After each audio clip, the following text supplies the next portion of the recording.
They didn't cry when they were told I wouldn't make it through the night. They didn't stay.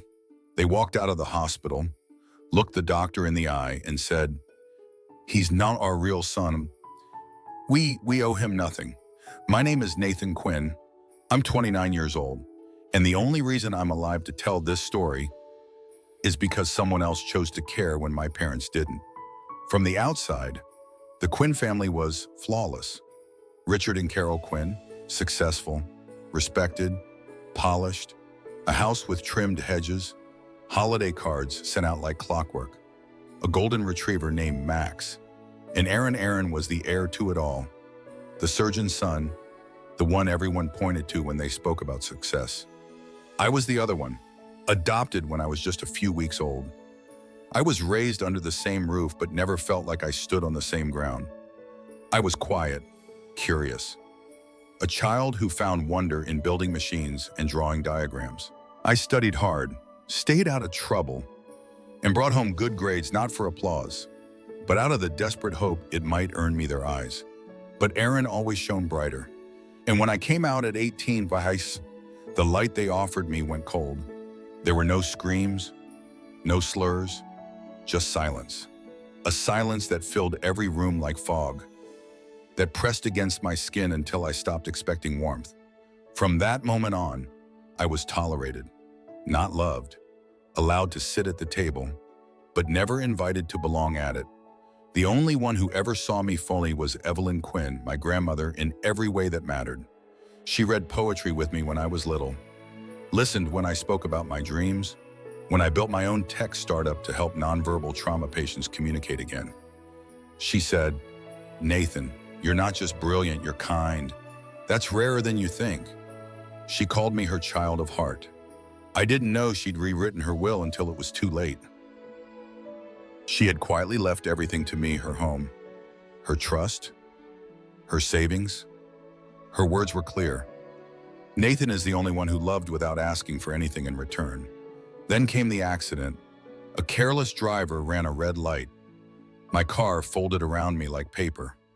I remember the sound of metal splitting. Then nothing. Darkness. The next memory I have isn't a memory. It's voices, floating, distant, then sharper. His brain activity is low. If he makes it through the night, it'll be a miracle. That was the doctor. Then another voice. Colder, he's not our real son. We owe him nothing. It was Richard. I didn't know if I was alive or already gone, but I heard them say it. He said it. My father, they didn't ask about my condition. They didn't sign the emergency surgery forms. They just walked out. Left me for dead. 3 days passed. I remained in a coma. The medical staff reached out again. But instead of returning to the hospital, my parents went to my grandmother's house. With Aaron by their side and an attorney already briefed, they asked for the will to be read. They came for the inheritance, not for me. But when they entered Evelyn's house, they didn't find me lying on her bed. They found a sealed letter on the dining table. A single envelope with their names in blue ink. Next to it, a USB drive, and a blinking red light from the security camera now pointed straight at them. They didn't know it yet, but that letter would ruin the story they tried to sell, the story that I was gone, and they were the ones left behind. Because I wasn't dead, I was very much alive, and I had heard everything. If you've ever been made to feel invisible, like your love wasn't enough or your presence didn't matter, this story is for you.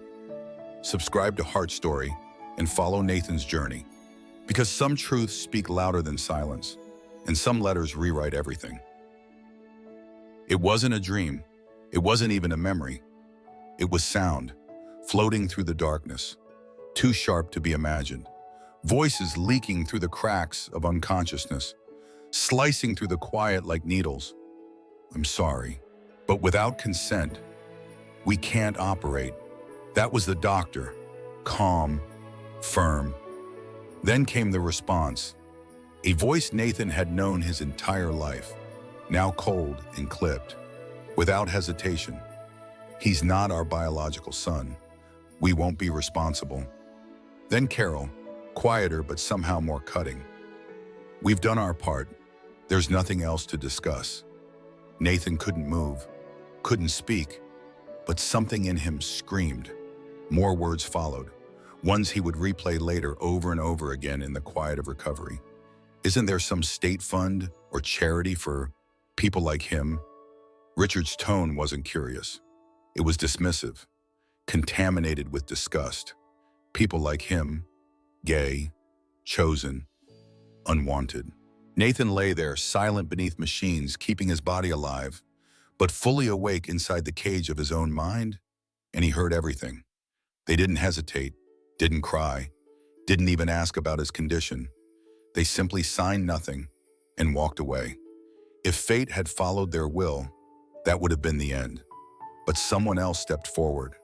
Sam Reyes, business partner, old friend, the only person outside of Evelyn who had stayed by Nathan's side. Not because he had to, but because he chose to. When the hospital could reach no next of kin willing to take responsibility.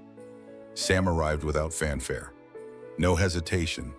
He read the file, nodded once, and signed. The surgery was long, complicated, risky, but it saved Nathan's life. Barely. He woke up days later, groggy, broken, but alive. The physical pain was sharp, but it couldn't compare to what weighed on his chest when he remembered what he'd heard. Not imagined, not assumed, heard.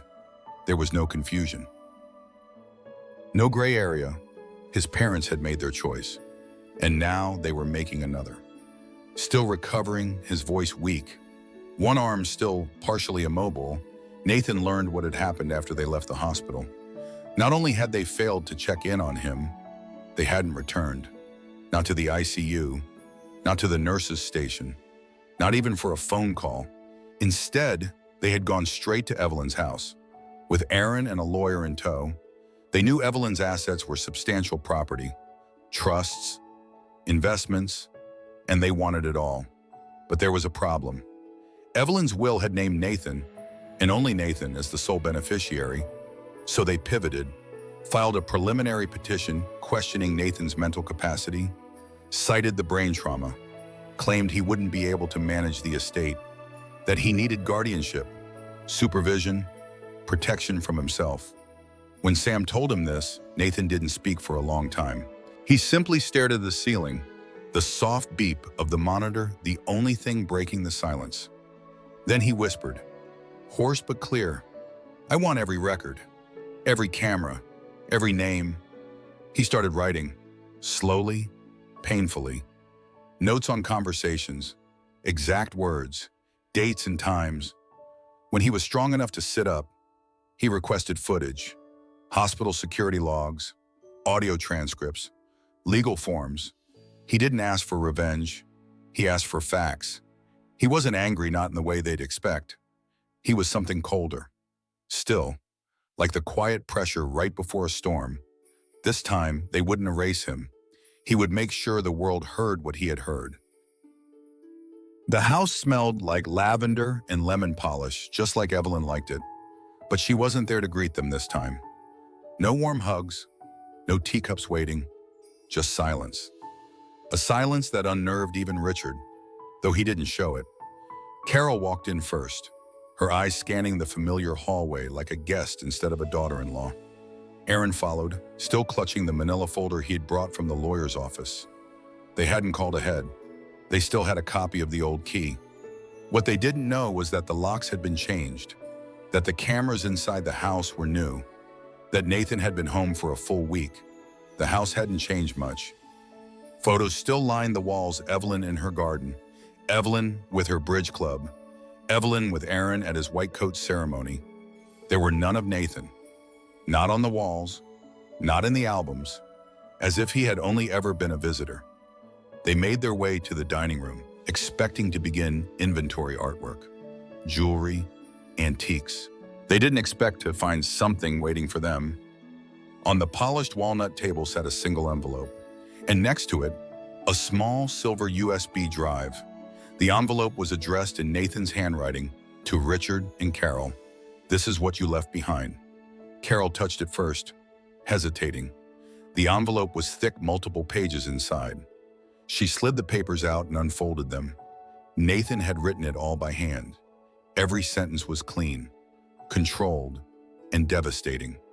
He began by naming the date of the accident, the exact time the doctors had called, the moment they had refused to sign the consent forms.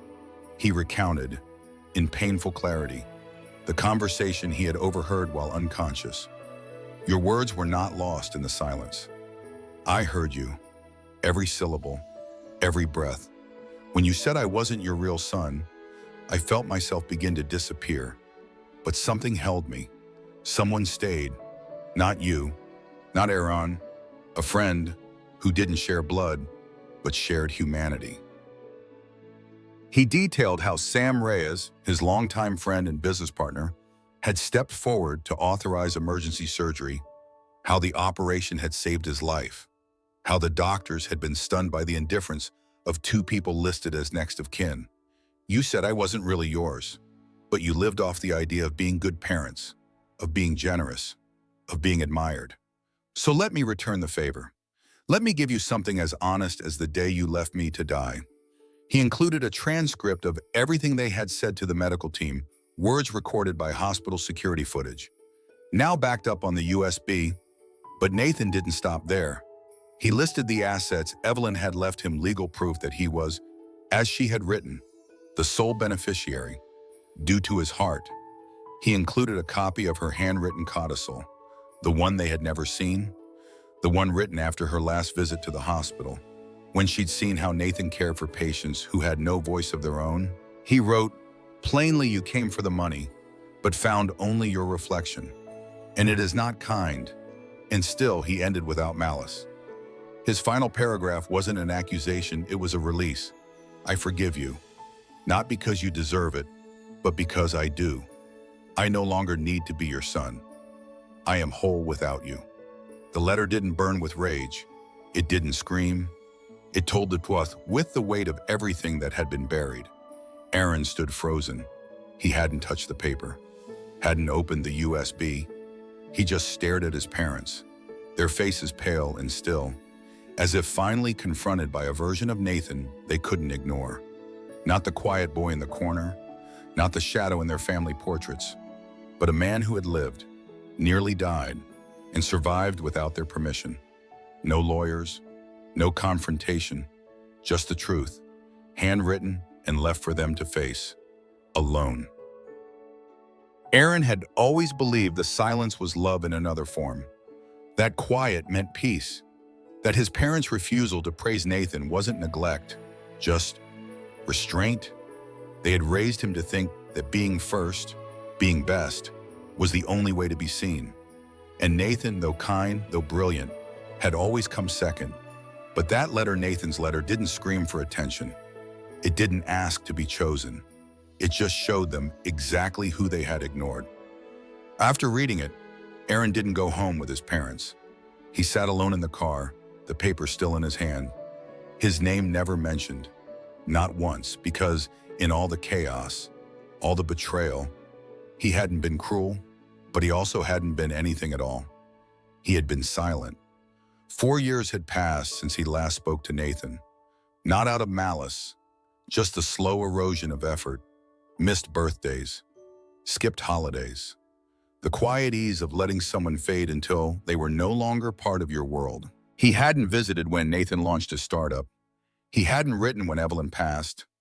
And when the accident happened, he hadn't shown up at the hospital until his parents dragged him to the lawyer's office. But now he wanted to see him. Not to apologize, he wasn't sure he even had that right, but to try. He found Nathan in a small cafe in Cambridge, tucked between a bookstore and a florist. Nathan had agreed to meet, though his message was brief. I'll give you 20 minutes. Don't bring anyone. Aaron arrived early. Nathan arrived exactly on time. He looked different and thinner, paler, but there was something steadier in his posture, a quiet steadiness that didn't ask for permission anymore. They sat across from each other like strangers, not because they didn't recognize one another, but because this was the first time they were really meeting without the walls of their childhood home between them. The silence lasted too long. Then Nathan spoke, and his words landed like stone. "Did you ever defend me, Aaron?" Even once Aaron opened his mouth, but the answer didn't come. When Dad called me a burden, when Mom said I should be grateful to be adopted, when they laughed behind closed doors about the way I spoke, the way I walked. "Were you there still?" Aaron said nothing. "You let them treat me like an afterthought, and you stood by, calling it love." Aaron looked down at his coffee. The steam had faded. His voice, when it came, was quieter than Nathan remembered. "I didn't see it. I swear. I didn't know how bad it was. I believed them. I believed you were just different, that they loved you differently." Nathan didn't flinch. He had no interest in rage. He had lived through worse than apologies. "I don't need you to feel guilty," he said. "Guilt is cheap." Aaron finally looked up, his eyes red, his face unreadable. "Then what do you need?" Nathan paused. He didn't owe Aaron this moment, but maybe he owed it to himself. "I don't need you to be my brother," he said, voice steady. "But if you really want to be, we can start from where we never did, as equals, as men. No parents between us." Aaron didn't reply right away, but he nodded, a nod not of certainty, but of willingness. They didn't hug. They didn't cry. They paid their bill, walked out together, and stood in the same space for the first time, not as brothers by name, but as two people beginning again. That day didn't erase the years of silence. It didn't undo the damage, but it opened a door that had been nailed shut since childhood. Nathan didn't need a brone. He had learned to survive without one. But in the echo of that cafe, in the way Aaron held the door open without speaking, something small shifted. Not reconciliation, not yet, but the possibility of it. The hearing lasted less than an hour. The judge had seen the video, the audio files, the notarized medical records. The letter Nathan wrote was not submitted as evidence, but everyone in that courtroom knew its power had already passed sentence. Richard and Carol sat still, unmoving, as the court officially denied their request to access Evelyn Quinn's estate. The ruling was clear. Evelyn had named Nathan as the sole beneficiary, and the couple's attempt to seize her assets by claiming Nathan was mentally incompetent was dismissed as unfounded and manipulative. Outside the courthouse, reporters waited, not for them, for the video, for the story that had already leaked online. The clip of Richard saying, "He's not our real son. We owe him nothing," played on repeat across social media platforms. In under a week, it had been viewed by millions. Interviews they once gave about their charity work and family values resurfaced, only now accompanied by captions that questioned every word. They hadn't just lost a case, they had lost their name. But Nathan didn't follow the headlines. He had stopped checking the comments. There was no joy in their fall, only relief that it was over. He moved back into Evelyn's house, not because of the inheritance, but because it was the last place he remembered being loved without condition. He kept her books on the shelves, her teacups in the cabinet, but slowly, quietly, he filled the house with something new. Sam came by every weekend, still his best friend, still the one who signed the papers that saved his life. Emily, the nurse who stayed by his side during the worst of his recovery, began dropping off muffins and soup, then stayed longer to chat, then longer still. She became part of the rhythm of the house. And then there were the kids. Nathan had started something small, a project in Evelyn's name, the Quinn Center, a resource space for LGBTQ+ youth who had been rejected by their families. He opened the guest rooms to 2 teens who had been sleeping in their cars. He converted the study into a shared workspace for college applications, therapy calls, and late-night board games. Slowly, the house came alive again, not with echoes of the band, but with the sound of lives starting over.